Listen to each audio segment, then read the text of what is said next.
الله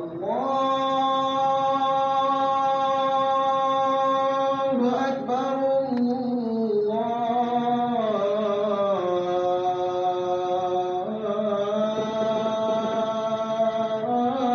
الله أكبر. إن الحمد لله نحمده ونستعينه ونستغفره ونعوذ بالله من شرور أنفسنا ومن سيئات أعمالنا. من يهده الله فلا مضل له ومن يضلل فلا هادي له، وأشهد أن لا إله إلا الله وحده لا شريك له، وأشهد أن محمدا عبد الله ورسوله صلى الله عليه وعلى آله وصحبه وسلم. يا أيها الذين آمنوا اتقوا الله حق تقاته ولا تموتن إلا وأنتم مسلمون. يا أيها الناس اتقوا ربكم الذي خلقكم من نفس واحدة وخلق منها زوجها وبث منهما رجالا كثيرا ونساء، واتقوا الله الذي تساءلون به والأرحام إن الله كان عليكم رقيبا. يا أيها الذين آمنوا اتقوا الله وقولوا قولا سديدا يصلح لكم أعمالكم ويغفر لكم ذنوبكم، ومن يطع الله ورسوله فقد فاز فوزا عظيما. سورة الأحزاب. أما بعد، فإن أصدق الحديث كلام الله، وخير الهدي هدي محمد صلى الله عليه وسلم، وشر الأمور محدثاتها، وشر المحدثة بدعة، وكل بدعة ضلالة، وكل ضلالة في النار والعياذ بالله. ثم أما بعد، يا معشر المسلمين، الموضوع اليوم مفهوم الأمانة. المفهوم الأمانة، فقد قال الله تعالى: إن الله يأمركم به، وقال أيضا: إنا أردنا الأمانة على السماوات والأرض والجبال فأبين أن يحملنها واشفقنا منها وحملها الإنسان إنه كان ظلوما جهولا. صدق الله العظيم. Louange à Allah, nous le glorifions, nous lui demandons son aide ainsi que son pardon pour nos péchés.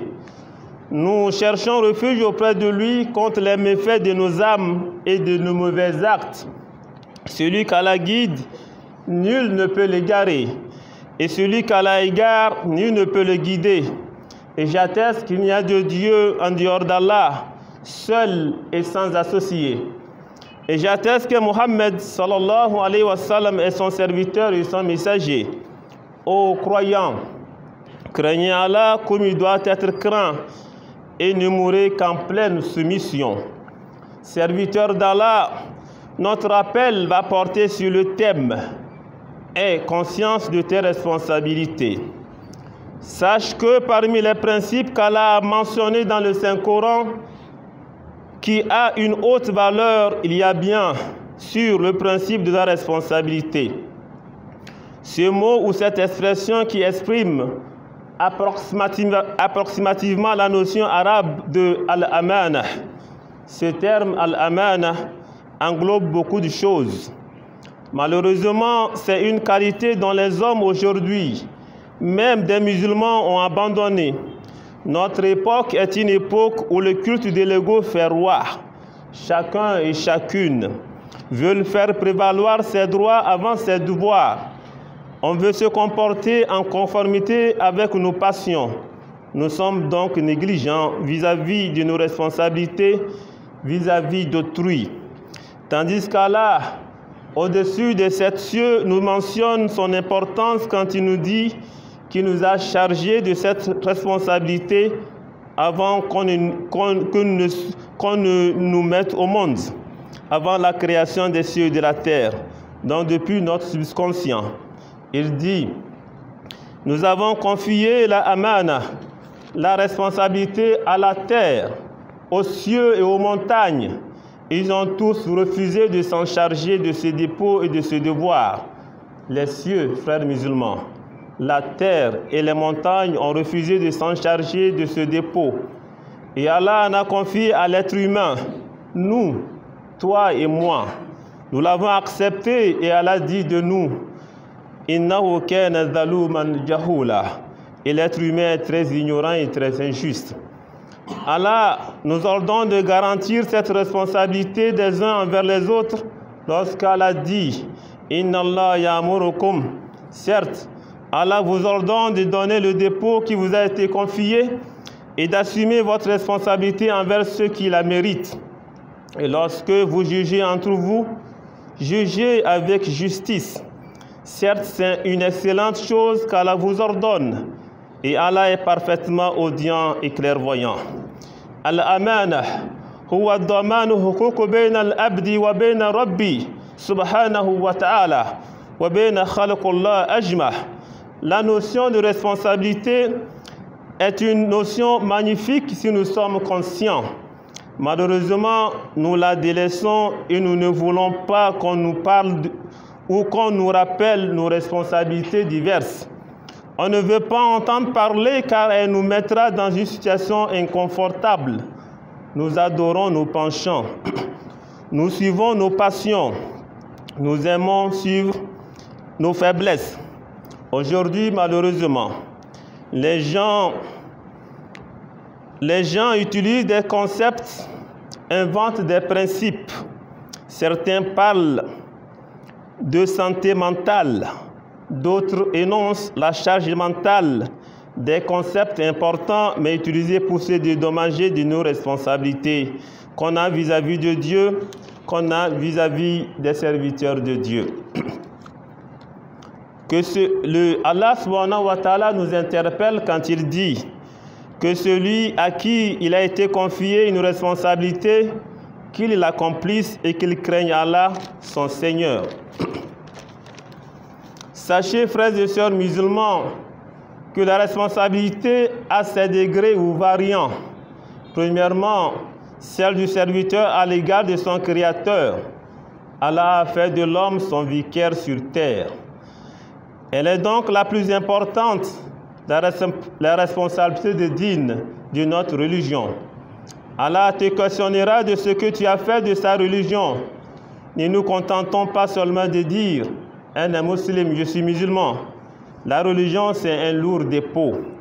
Lorsqu'Allah a informé le prophète Mohammed, sallallahu alayhi wa sallam, à propos de la révélation, il a dit Inna sanulqi alayka qawlan thaqila. Nous allons certes te révéler une parole lourde. Et cette parole n'est autre que le Coran, le livre d'Allah. Et tout ce que le Coran implique comme engagement est aussi lourd. Ce n'est pas une chose facile. On foule toutes nos obligations et on se présente une fois le vendredi devant lui. Non, ce n'est pas cela. Où sont les interdits qu'Allah te demande de t'en écarter? Nous commettons facilement des péchés contre quelques secondes de plaisir, al-iyaz billah. Mais les conséquences, on s'en fout. Où est cette notion de responsabilité vis-à-vis des devoirs d'Allah? La prière, le jeûne, la zakat, l'honnêteté, l'éthique, dire toujours la vérité, aider les nécessiteux, ceux qui ont besoin de toi. Oui, la prière constitue un pacte vis-à-vis d'Allah. Le prophète Mohammed sallallahu alayhi wa sallam nous dit, celui qui accomplit la prière de Subh est sous la responsabilité ou le pacte d'Allah. Donc, mon frère, ma soeur, prends garde pour qu'Allah ne te demande pas à propos de tes responsabilités. C'est-à-dire que la prière de Subh et toutes les prières sont des pactes. Il ne suffit pas de prier. Il ne suffit pas de prétendre être musulman et d'être musulman que seulement d'accomplir les prières. Une chose est d'accomplir la prière, une autre est de comprendre les conséquences de la prière. Tout ce qui implique la prière, les actes obligatoires, les actes surrogatoires, la présence, la concentration, n'est-ce pas, dans la prière, qu'Allah nous le facilite. Frères musulmans, serviteurs soumis, prêtons attention aux engagements que nous avons vis-à-vis d'Allah. C'est sur ce, n'est-ce pas, qu'on sera interrogé. Cette responsabilité a également un second degré. les responsabilités à l'endroit de sa famille. Cette parole du prophète Mohammed résume tout. Il dit, vous êtes tous bergers et vous serez certainement interrogés à propos de votre bergerie. Vous serez interrogés d'abord à propos de votre personne, votre famille. Vos épouses et vos enfants constituent vos responsabilités des dépôts. Le messager de Dieu, sallallahu alayhi wa sallam, a dit, il suffira à l'homme, comme péché, de négliger ceux qui sont sous sa responsabilité. Le terme utilisé, c'est yakout, nourrir, vêtir, etc. Il s'agit de tous les plans, éducation, administration, sociologie, santé, psychologie, etc. Donc, chaque personne sera interrogée sur sa bergerie. La femme est une bergère. Elle sera interrogée sur la façon dont elle a géré la maison et les biens de son mari. Aujourd'hui, on a brisé la famille. On a inversé les rôles. Chacun préfère son besoin personnel en négligeant ses responsabilités. Le prophète Mohammed sallallahu alayhi wa sallam te dit, cette négligence te suffit comme péché pour remplir la balance de tes mauvaises œuvres. Et plus encore, le messager dit que celui qui néglige sa responsabilité vis-à-vis de ses administrés ou subalternes se verra refuser l'entrée au paradis le jour du jugement.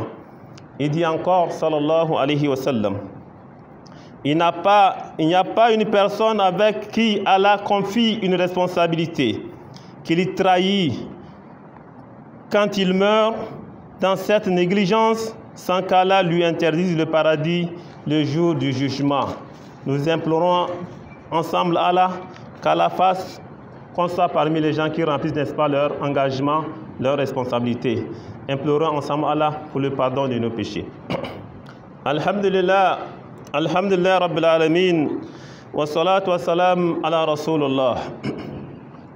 فقد قال النبي صلى الله عليه وسلم في رواية الترمذي إني أعلمك كلمات احفظ الله يحفظك احفظ الله تجد تجاهك إذا سألت فاسأل الله وإذا استعنت فاستعن بالله واعلم أن الأمة لو اجتمعت على أن ينفعوك بشيء لم ينفعوك إلا بشيء قد كتبه الله لك وإن اجتمعوا على أن يضروك بشيء لم يضروك إلا بشيء قد كتبه الله عليك رفعت الأقلام وجفت الصحف صدق رسول الكريم. La louange appartient à Dieu, créateur des cieux et de la terre. Paix et salut de Dieu sur le prophète Mohammed sallallahu alayhi wa sallam, sa famille, ses compagnons et sur tous les musulmans qui suivent ses pas et ses enseignements jusqu'à la fin des temps. Frères musulmans, serviteurs soumis, At-Tirmidhi a rapporté ce hadith dans lequel Allah exhorte ou bien donne des conseils à Ibn Abbas radiallahu anhu qu'Allah l'agrée. Je cite, je vais te donner des conseils. Protège Allah, il te protégera. Protège Allah, tu le trouveras en face de toi. Si tu dois demander quoi que ce soit, demande-le à Allah. Si tu as besoin d'une aide, demande celle d'Allah. Sache que sur la communauté tout entière se réunissait pour être utile avec une chose et ne pourrait être utile qu'uniquement avec ce qu'Allah t'a prédestiné. De même, si elle se réunissait pour te nuire avec quoi que ce soit, elle ne te nuirait qu'uniquement avec ce qu'Allah t'a prédestiné. Les plumes ont été levées et les registres ont séché. Fin de citation. Abu Abdallah a dit, ce hadith a beaucoup de chaînes de rapporteurs qui remontent jusqu'à Ibn Abbas, mais celle-ci est la plus authentique. Frères musulmans, serviteurs soumis, nous courons chaque jour derrière notre destin, dans notre course à la recherche du bonheur. Soyons honnêtes, soyons toujours justes, soyons équitables. Ne négligeons surtout pas le droit de Dieu et les droits de tous les êtres qui nous entourent, hommes, génies, animaux, les arbres et toutes les créatures. Retenons, frères musulmans, que Omar particulièrement et tous les compagnons du prophète ont assumé pleinement leurs responsabilités. Omar ibn Khattab, une nuit, Il passait, il a entendu des enfants pleurer. Il est rentré dans la maison et s'est rendu compte que la femme n'avait rien pour préparer pour les enfants. Pour les faire endormir, elle a préparé des bois pour donner l'impression qu'elle est en train de préparer pour que les enfants puissent avoir espoir et dormir. Oumar s'est rendu compte que cette famille n'avait absolument rien. Le chef des croyants, le jour, il dirigeait le peuple, la nuit, il surveille son peuple. Il est parti chercher de la nourriture, il est venu lui-même préparer la nourriture, n'est-ce pas, pour remettre à cette famille. Qu'Allah fasse qu'on puisse, n'est-ce pas, ressembler à ces grands hommes. Frères musulmans, remplissons convenablement nos responsabilités et ensuite plaçons toute notre espérance en Allah subhanahu wa ta'ala. Ainsi, frères et sœurs croyants et serviteurs soumis, pour conclure ce sermon, sachez que la vie du croyant tourne complètement autour de l'espérance en Dieu. Espérance en le pardon de Dieu pour le péché commis. Espérance en Dieu pour un défaut dont on espère être corrigé. Espérance en Dieu pour une bonne œuvre qu'on espère voir agréée. Espérance en Dieu pour être dans la voie droite et dans laquelle on espère demeurer.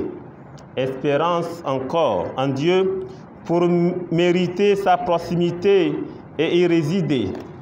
Donc l'espérance en Dieu est construite sur la certitude que la grâce est plus aimée de Dieu que la justice, que le pardon est plus aimé de lui que le châtiment, que l'indulgence est plus aimée de lui que l'investigation, et que sa miséricorde a vaincu son courroux. Raison pour laquelle elle a dit wa rahmati wasi'at kulla shay, Surat Al-A'raf, verset 156. Et ma miséricorde embrasse toutes choses. Surat 7, verset 156. Omar ibn Abdul Aziz radiallahu anhu disait: Seigneur, tu as dit, et ma miséricorde embrasse toutes choses, et je ne suis qu'une chose. Fais, Seigneur, que m'embrasse ta miséricorde. Répétons-nous aussi: Seigneur, fais en sorte que ta miséricorde nous embrasse tous. Fais, Seigneur, que nous embrasse ta miséricorde et que nous habite l'espérance en toi, toi le généreux, l'indulgent, le magnanime.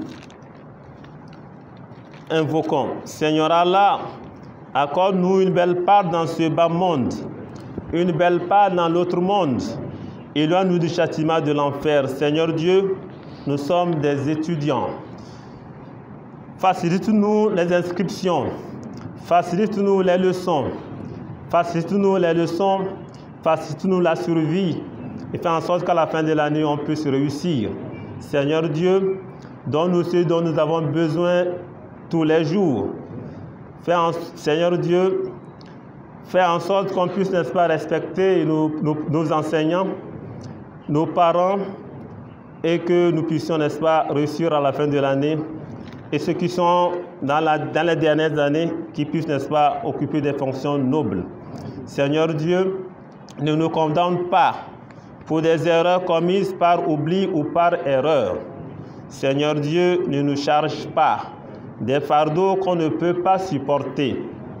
Pardonne-nous, absous-nous et fais-nous miséricorde. Seigneur, ne dévie pas nos cœurs après que tu nous aies guidés et accorde-nous ta miséricorde. Ô Allah, fais-nous grâce de ta repentance avant la mort. Fais-nous grâce de l'attestation de foi au moment de la mort. Fais-nous grâce des jardins des lilies après notre mort. Rabbana atina fid dunya hasana. Rabbana atina fid dunya hasana. Wa fil akhirati hasana. Wa qina adhaban nar. Wa qina adhabal qabr. Wa qina adhab jahannam. Ya Rabbal alamin. Allahumma anta as-salam. Wa minka as-salam. Wa ilayka ya'udu as-salam. تباركت يا ذا الجلال والإكرام. اللهم لا مانع لما أعطيته ولا معطي لما منعته ولا رد لما قضيته ولا ينفع ذا الجد منك الجد ولا حول ولا قوة إلا بالله. حسبنا الله ونعم الوكيل. إنا لله وإنا إليه راجعون. إنما أمره إذا أراد شيئا أن يقول له كن فيكون. فسبحان الذي بيده ملكوت كل شيء وإليه ترجعون يا رب العالمين. اللهم ارزقنا قبل الموت التوبة، اللهم ارزقنا عند الموت الشهادة، اللهم ارزقنا بعد الموت الجنة ونعيمة. ربنا آتنا في الدنيا حسنة وفي الآخرة حسنة وقنا عذاب النار وقنا عذاب القبر وقنا عذاب جهنم يا رب العالمين. اللهم صل على محمد وعلى آل محمد كما صليت على إبراهيم وعلى آل إبراهيم، وبارك على محمد وعلى آل محمد كما باركت على إبراهيم وعلى آل إبراهيم في العالمين إنك حميد مجيد. وصلى الله على سيدنا محمد صلى الله عليه وسلم وعلى آله وصحبه وسلم تسليما كثيرا، والحمد لله رب العالمين. سبحان ربك رب العزة عما يصفون وسلام على المرسلين والحمد لله رب العالمين. وأقم الصلاة.